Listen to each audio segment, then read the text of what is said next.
Meanwhile, more than 500,000 people have lost their jobs in Afghanistan since the Taliban takeover last August.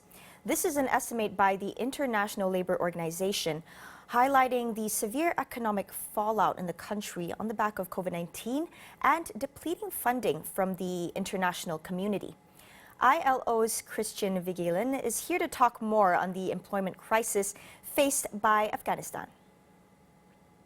Looking forward, we expect employment losses to increase to nearly 700,000 by mid-2022, given the economic situation, which makes enterprises struggle and which makes work become scarce.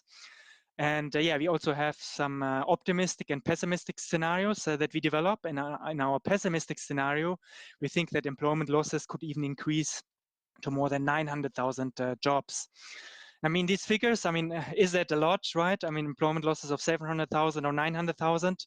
Well, considering that more than 6 million women and men were in employment in 2020, according to the labor force survey that was conducted in that year, the employment crisis is certainly very severe in Afghanistan.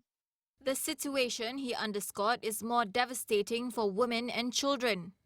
We do indeed see women being impacted more than men.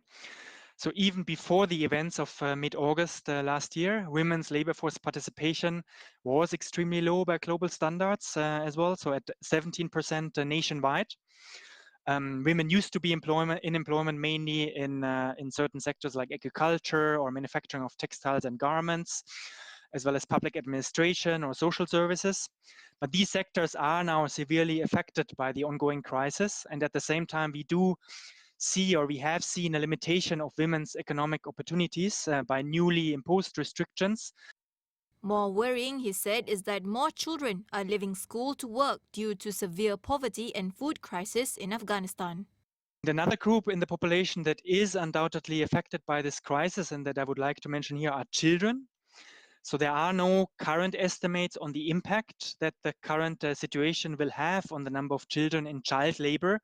Nonetheless, we at the ILO believe that a rise in the number of working children and a decline of children attending school are certainly and unfortunately outcomes that can be expected of that fragile situation that the country is currently in.